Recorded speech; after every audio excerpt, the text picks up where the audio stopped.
Cuando vi mi nombre en la portada, no lo podía creer. Peor fichaje del año, decía.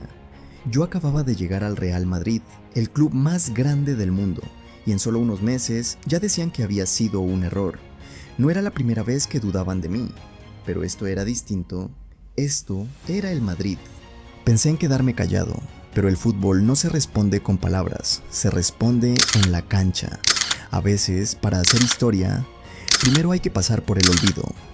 Nací en Zadar, Croacia, en 1985, un lugar hermoso, pero marcado por la guerra. La violencia nos arrancó todo, mi infancia, mi casa, a mi abuelo.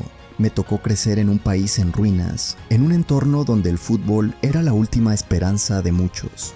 Recuerdo a mi madre luchando por mantenernos juntos mientras el mundo a nuestro alrededor se desmoronaba. Pero a pesar de todo, había algo que nunca me quitaron: la pelota. La guerra forjó en Luka un carácter sólido, pero también un sueño irrompible. A los 6 años, tras perderlo todo, se refugió en el fútbol. El balón se convirtió en su único compañero, y aunque las calles estaban llenas de escombros, él corría entre ellos, soñando con el día en que las guerras se quedaran atrás. A veces me pregunto cómo sobrevivimos. En aquellos tiempos, nada parecía seguro, ni siquiera el futuro.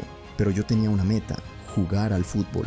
No me importaba si las condiciones no eran las mejores, solo quería que la pelota rodara. A los 16 decidí que tenía que hacer de esto mi vida, dejar Croacia atrás y probar suerte en el Dinamo Zagreb. Fue ahí donde Luka empezó a destacar. Su habilidad para leer el juego, su visión y su precisión sorprendieron a los entrenadores. Sin embargo, aún no estaba listo para lo que vendría. El Dinamo me abrió las puertas del fútbol profesional, pero también me enseñó que el talento solo no basta. Tenía que ser más fuerte, más rápido, más inteligente. Estaba aprendiendo a hacerme un lugar en el fútbol europeo. Y para mi sorpresa, cuando tenía 21 años, me llegó una llamada inesperada. El Tottenham Hotspur, Inglaterra, la Premier League. Era un salto grande, pero me sentía preparado. Aquí no podía esconderme detrás de mi talento, tenía que ganarme el respeto cada fin de semana. Mis primeras semanas fueron difíciles. La gente decía que no tenía el físico para la Premier, que no aguantaba el ritmo, y quizás tenían razón al principio. En su primer año en Inglaterra, Luka Modric luchó contra las expectativas. El fútbol inglés era muy diferente al de Croacia. Las carreras eran más rápidas, las jugadas más duras. Sin embargo, lo que más impresionaba de Modric era su capacidad para adaptarse y aprender rápidamente. El primer año fue de mucha adaptación. Recuerdo mis primeros partidos. Me sentía pequeño en comparación con los demás, pero sabía que si me rendía, se acabaría todo. No me quedé con lo fácil, me enfrenté a los rivales más duros, los estadios más intimidantes, y eso me enseñó a pensar de una manera diferente, a no depender de la fuerza, sino de mi visión del juego. Con cada temporada, Modric se convertía en la pieza clave de los Spurs.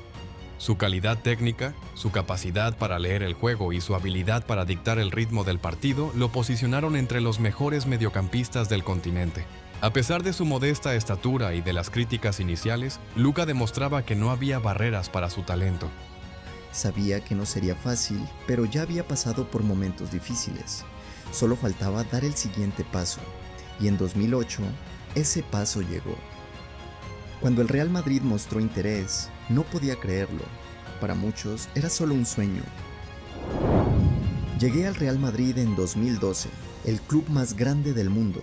La historia, los títulos, las estrellas, no podía creerlo, pero no todo fue un cuento de hadas. Desde el principio, las dudas sobre mí no tardaron en llegar. El peor fichaje del año, decían. Había mucha presión y el club venía de una temporada donde había sido superado por el Barça de Guardiola, con Messi en su mejor versión. Todos esperaban que yo fuera la pieza que cambiaría eso. Modric llegó a un Real Madrid con grandes expectativas, pero la adaptación no fue inmediata. Tras la salida de Xabi Alonso y Kaká, el equipo necesitaba una figura que ocupara su lugar, pero Luka no lo tuvo fácil.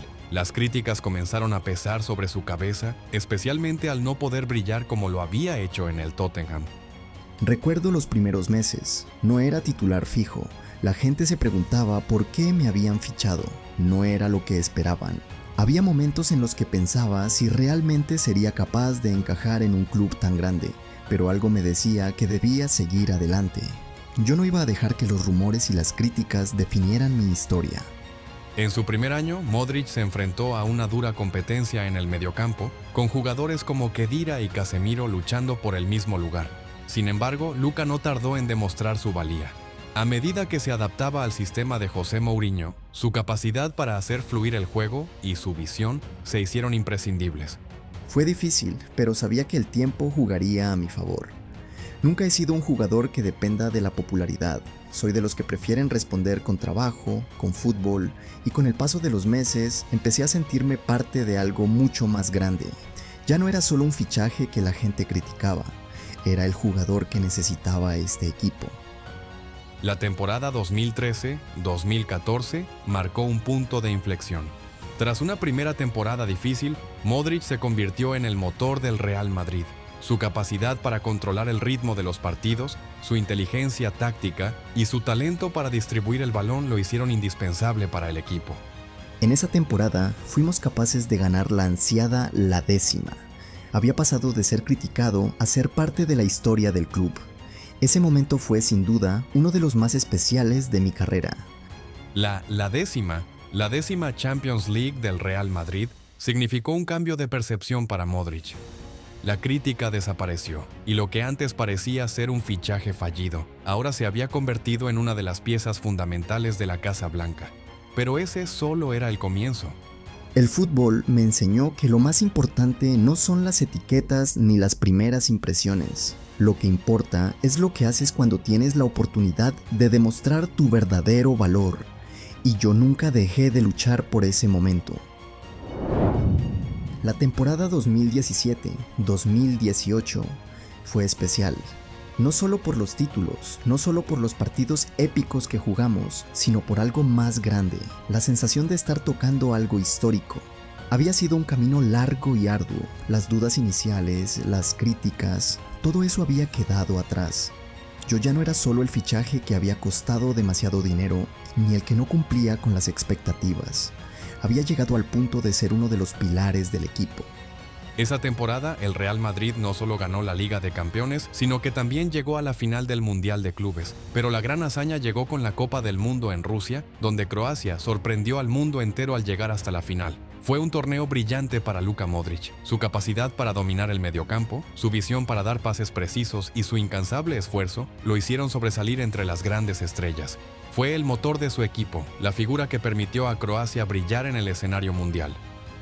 En el Mundial me di cuenta de que el fútbol no es solo un juego de estrellas individuales, sino un deporte de equipo.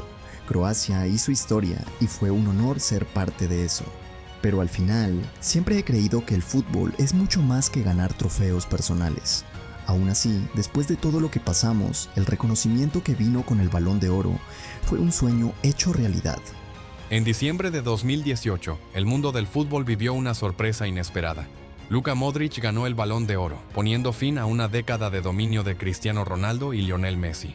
Por primera vez en muchos años, el premio no fue para uno de los dos grandes nombres que habían monopolizado el galardón. Y de alguna forma Luka lo había hecho. El pequeño mediocampista croata había superado las expectativas, no solo como un gran jugador, sino como una leyenda viva. Nunca imaginé ganar el Balón de Oro. Para mí, eso era algo reservado para los grandes goleadores, para los que hacían magia con el balón. Pero cuando lo conseguí, me sentí honrado más que nunca. No solo por mí, sino por todos los jugadores que siempre se vieron eclipsados por los grandes nombres. Era la prueba de que el fútbol no solo es sobre goles, sino sobre la visión, el sacrificio y el trabajo en equipo. El Balón de Oro de Luka Modric no fue solo un logro personal, sino un reflejo del sacrificio de toda una vida dedicada al fútbol. Y no solo eso, fue la confirmación de que el fútbol no solo se juega en los grandes estadios, sino también en los campos de entrenamiento, en los momentos de soledad y en los sacrificios invisibles que nadie ve. A pesar de mi edad, sigo jugando porque el fútbol es lo que amo. Las piernas ya no responden como antes, pero sigo teniendo la misma pasión. Mientras pueda, seguiré en el campo. Mi cuerpo cambiará, pero mi motivación no. Sé que el fútbol sigue siendo mi lugar y mientras me sienta bien, seguiré dando lo mejor de mí. A los 38 años, Luka Modric sigue siendo titular en el Real Madrid y un líder en la selección croata. No importa que el paso del tiempo haya debilitado su físico, su talento y visión siguen intactos. En su mente no hay retiro, solo el deseo de seguir compitiendo al más alto nivel. Modric ha demostrado que no hay barreras para un jugador que mantiene su amor por el fútbol y la disciplina para seguir a la altura. Su legado no está marcado por su retiro, sino por la forma en que continúa desafiando las expectativas incluso con el paso de los años. Y así, Luka Modric sigue demostrando que el fútbol no tiene límites de edad, un legado que perdurará en la historia. Pero ¿quién será el próximo jugador en nuestro canal? No te lo puedes perder.